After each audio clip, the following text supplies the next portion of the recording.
Building a brand takes endurance, and if you're burning out, it's not because you're weak, it's because you're untrained. Today, we're talking recovery, resilience, and why your brand might need a warm-up just as much as your body does. We're kicking off today's episode with someone who knows what it really means to perform under pressure. Welcome, Andrew. Thanks for having me, Kassie. Andrew Geil is a director of sports medicine for Avion Sports Rehab, a board-certified athletic trainer, and the author of Principles of Bodyweight Training. With over 9 years of experience working with elite athletes, surgeons, and patients of all kinds, he's mastered the art of recovery, resilience, and high-performance thinking. Whether he's rehabbing a torn ACL or coaching someone through physical burnout, Andrew brings a science-backed, human-first approach to performance. So, Andrew, tell us a bit about your background and how did you go from sports medicine to writing a book and now leading Avion? Great question. So thanks for having me on your podcast. Been looking forward to having this conversation with you. Yeah. So I got my board certified athletic training license and degree at Florida Gulf Coast University. I did multiple clinical rotations in professional sports, ECHL hockey, FAU football team, as well as working with top surgeons at Cleveland Clinic. So I used to assist in surgeries. Nice. And I've also worked for several physical therapy practices, helping them grow and expand. And then eventually I opened up my own practice because I saw the limitations of healthcare and just overall some of the ways that healthcare professionals were being treated. And I wanted to create a space that not only provided an excellent patient experience, but was also a very good work environment. Yeah, that's amazing. I think something that you do really great with Avion now and your social media presence is that you do a lot of like debunking myths and debunking what, other physical therapy practices are doing and some poor, misunderstandings. So what's something that you think most people misunderstand about performance, whether it's physical or mental?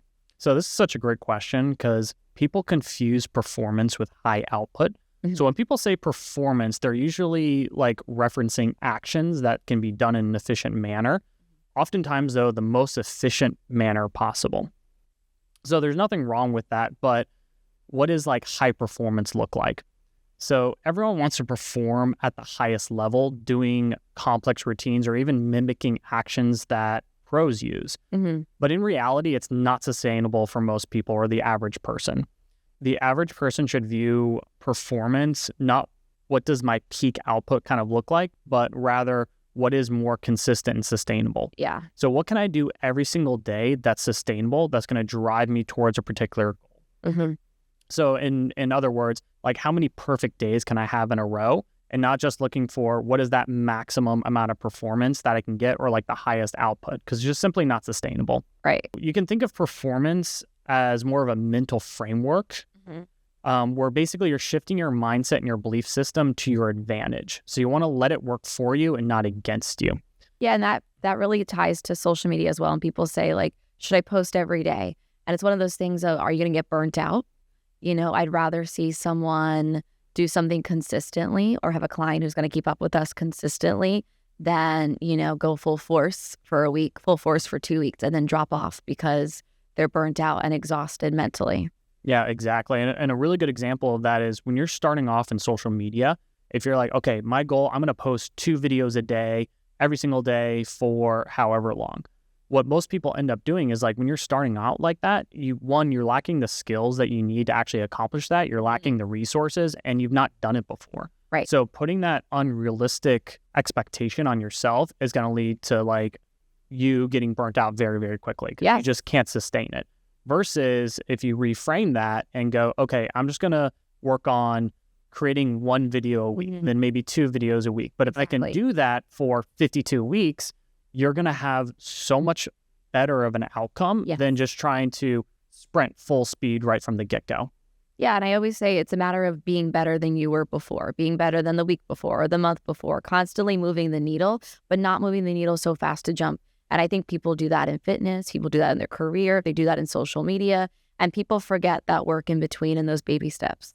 Absolutely. So you can think of performance as not actions done at the highest level, but rather actions done efficiently, consistently over a long period of time. That is ultimately what we should think of as performance. Yeah, and that leads me to asking you, so you've worked with everyone from professional athletes to surgical recovery patients. What patterns do you see in how people approach burnout and recovery?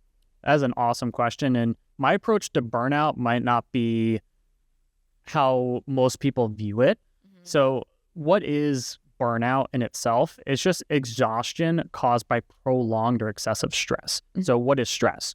Well, stress is the pressure that comes from tackling hard things, and that's more of a mental, like everyday type of aspect. Yeah.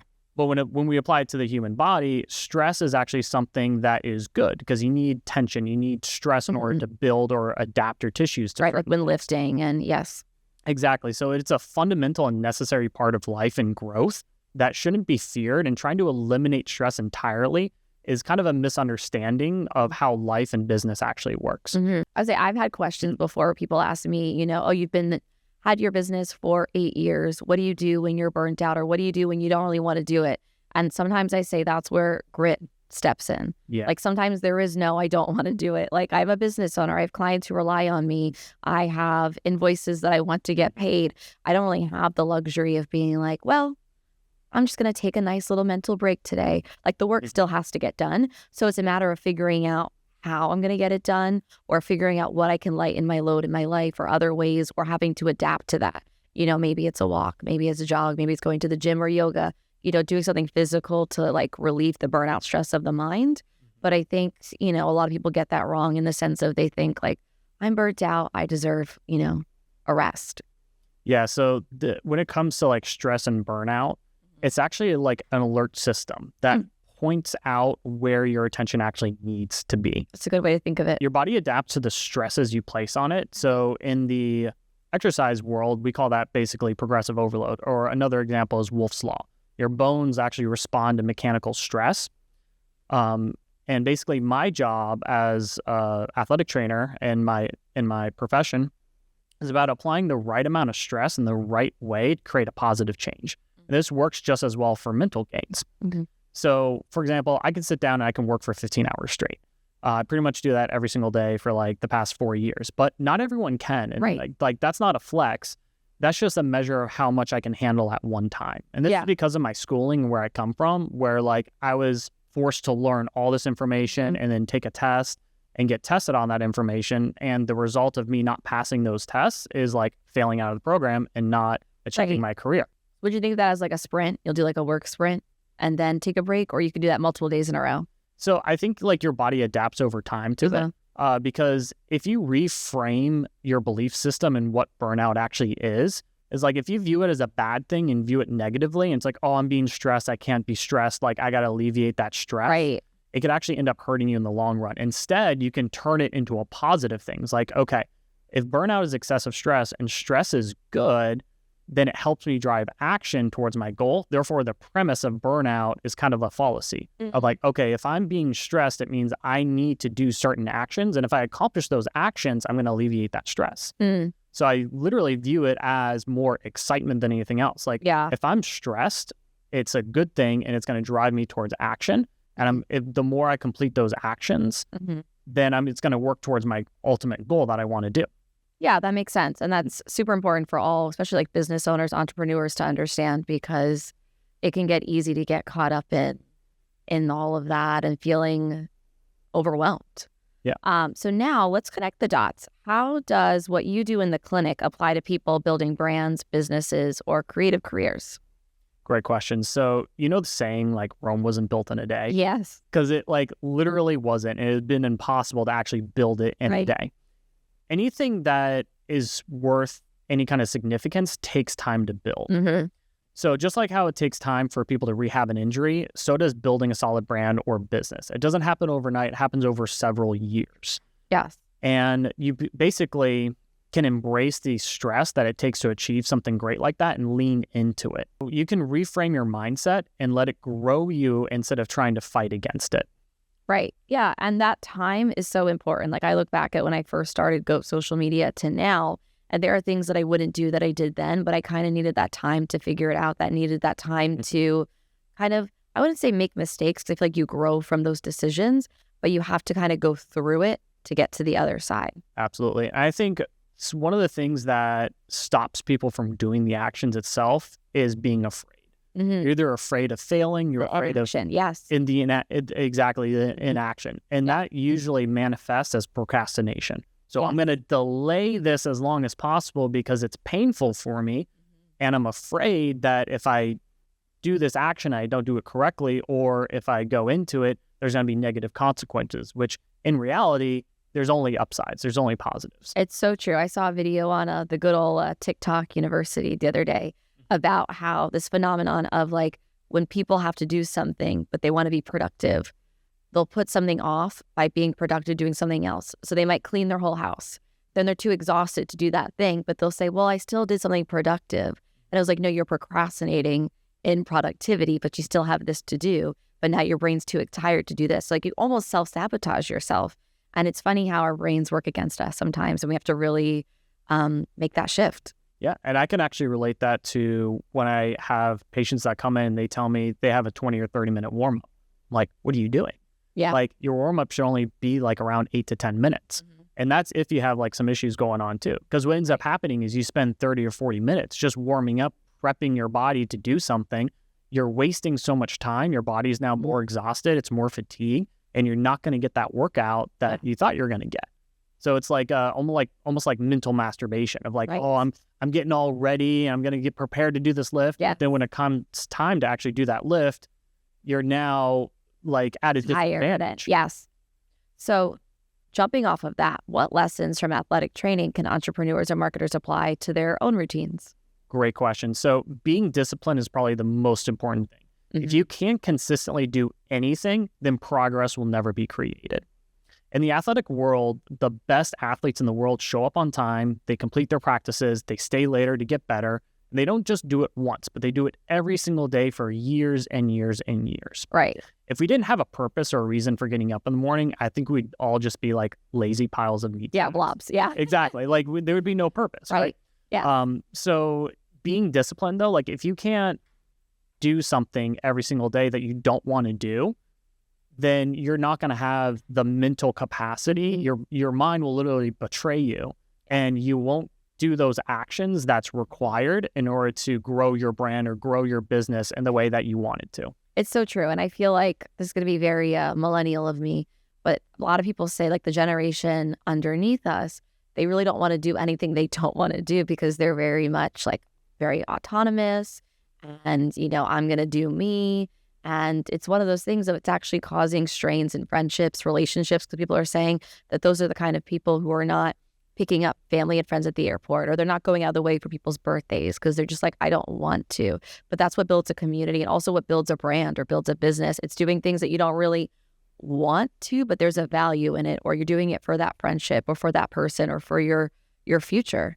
But I feel like a lot of people, you know, they lack that, or if they have that, then they're great entrepreneurs. You know, then they only see the goal. They'll do whatever they have to do to get there.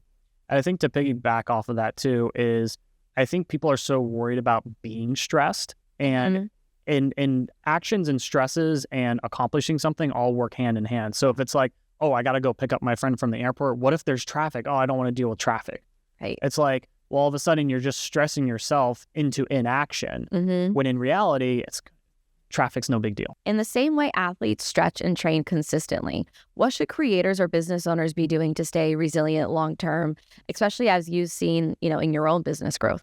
Yeah, no, absolutely. I definitely have made a lot of mistakes in my business growth, and I've learned from that. But creating a realistic plan, actions that you can do every day that will build the macro is like one of the best tactics. Yes. Actually, use something called an LSW, which is like a leadership standard work, where it's tasks that I do every day that's planned out, and then tasks that are planned every week, and then tasks that are planned every month. And these are tasks that are very realistic and things that I can do and check off every single day.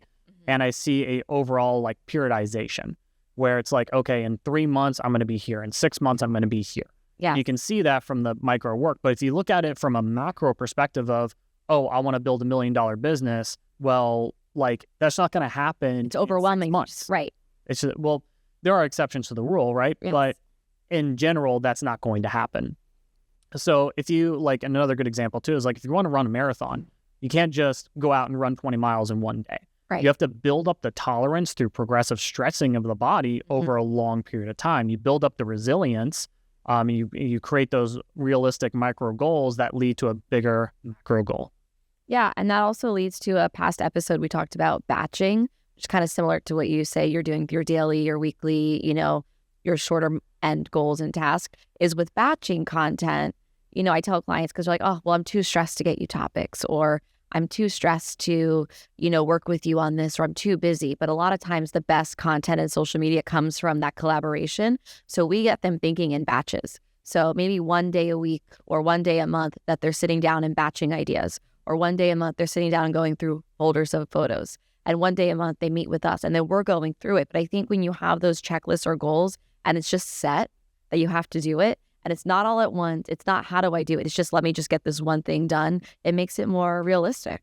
And ultimately, when it comes to this realm now, you have to hold yourself accountable. Yes. You don't have a teacher, you don't have a coach or anything like that that's going to force you to do those things. That's what you had when you grew up, right? You had a teacher that was like, hey, if you don't do your homework, there's consequences. Yes. Or you had a coach when you're an athlete. It's like, hey, you got to get this done. You got to show up and you got to do the work.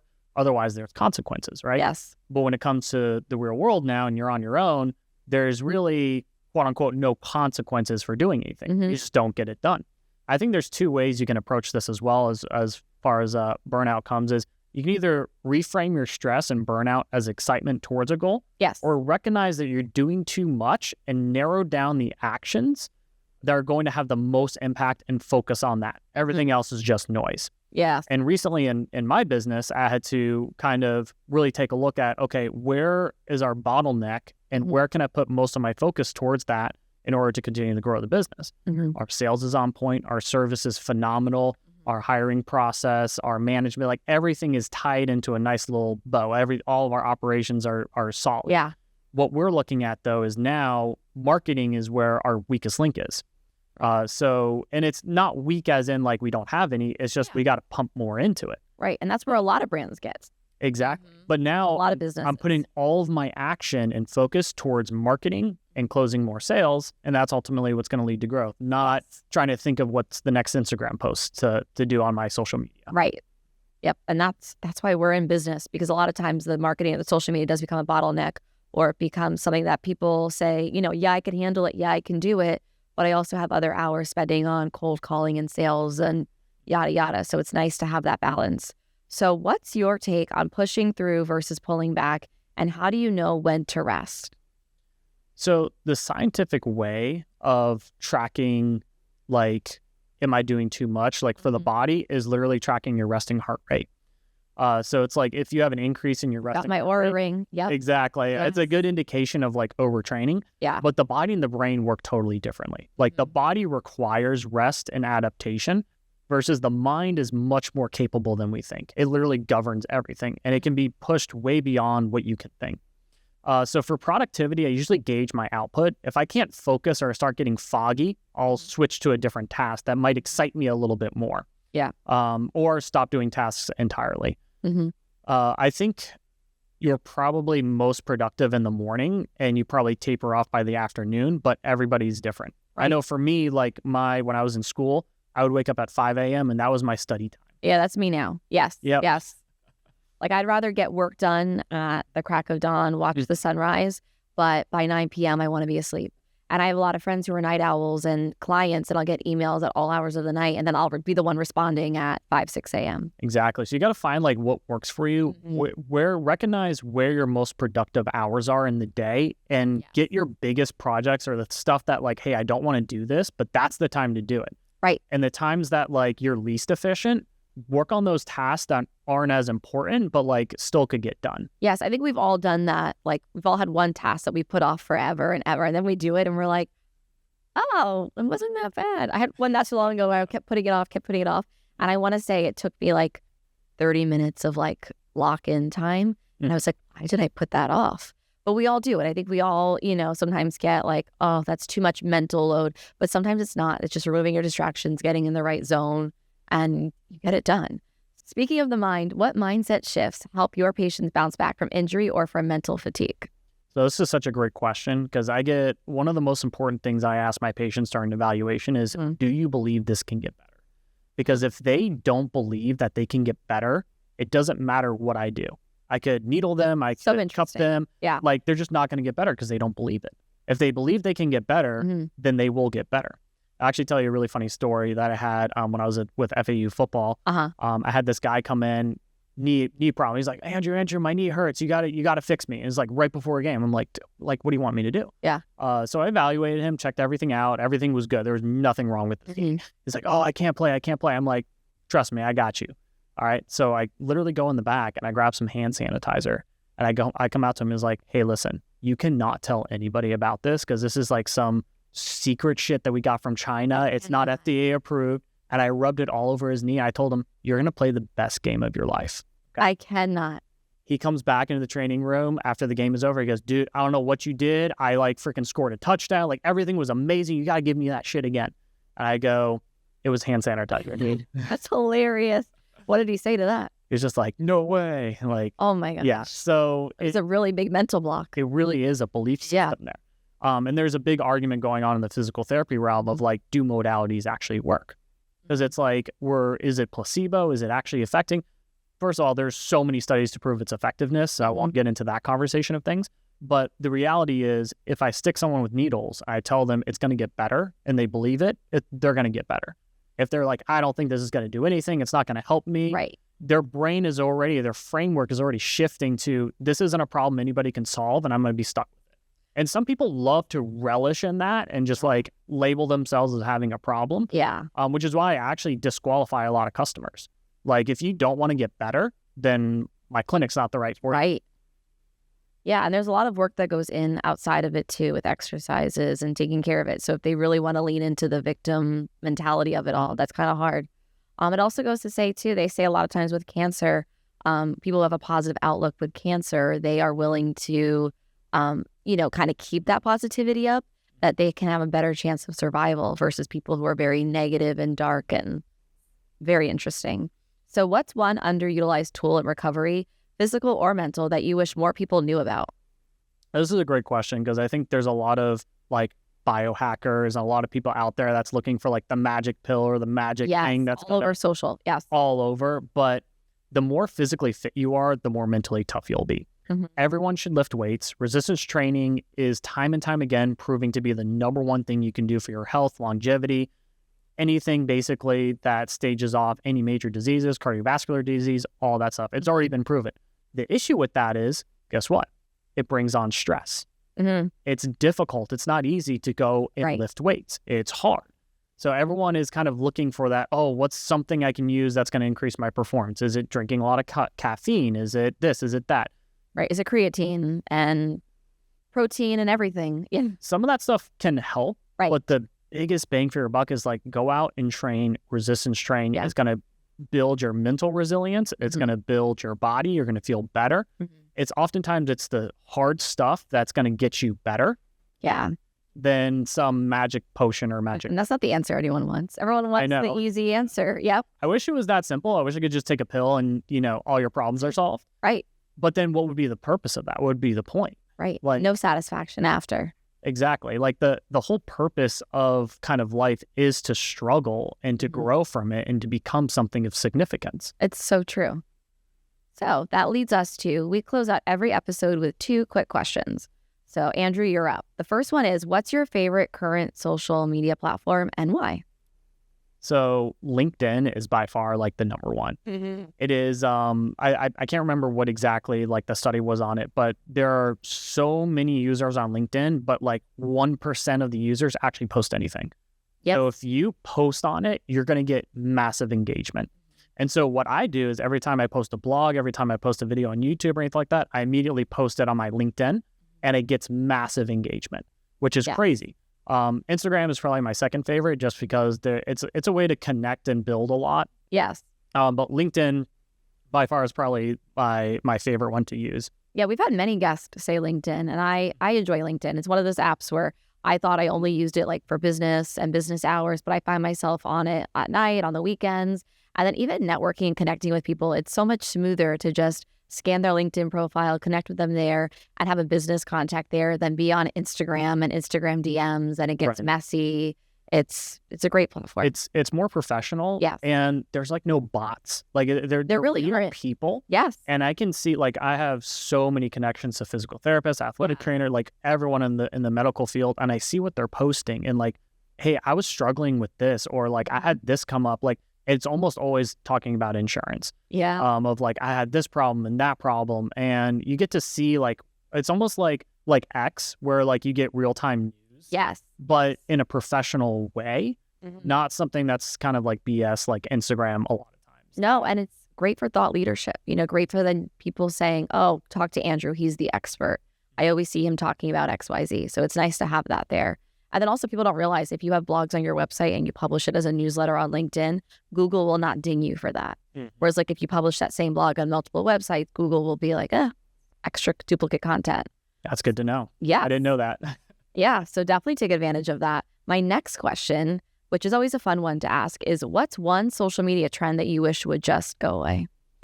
So actually, let me think about this for a second, because there's probably many. Yes. There's many. The first one is like, I think personal trainers giving medical advice. That's just like a big no-no. And I'm actually restructuring a lot of my Instagram page to like tackle some of those misconcepts and misinformation. But I think a bigger one that's even more important is any medical provider that's doing a TikTok dance. Yes. Especially while they're on the clock or in the office or in the hospital. Like, I get it. Our voices aren't heard because science and education isn't as addictive as looking dumb on the internet, but it belittles the profession and people see us as a joke.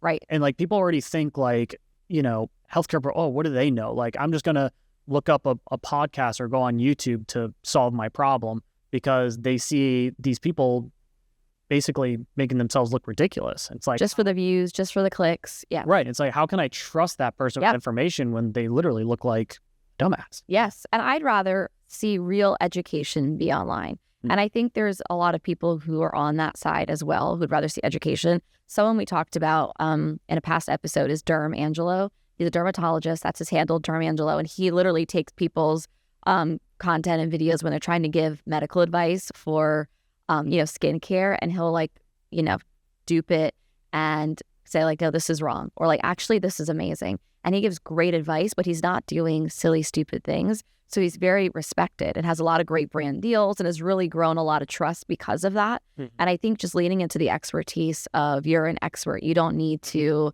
have these dances where you're dropping it to the floor. Not necessary. Yeah, no, absolutely. And I would like to see more medical providers do that, of like those stitches of like, here's a video that went viral and like, this is why you should act. This is actually good. You couldn't follow this, or like, this is dumb. Don't do this. Exactly. So we all need more of that. So Andrew, thank you so much for being here and for giving us a whole new lens on resilience. Where can listeners follow your work and connect with Avion? Great question. Honestly, you can follow me on LinkedIn, Instagram, YouTube.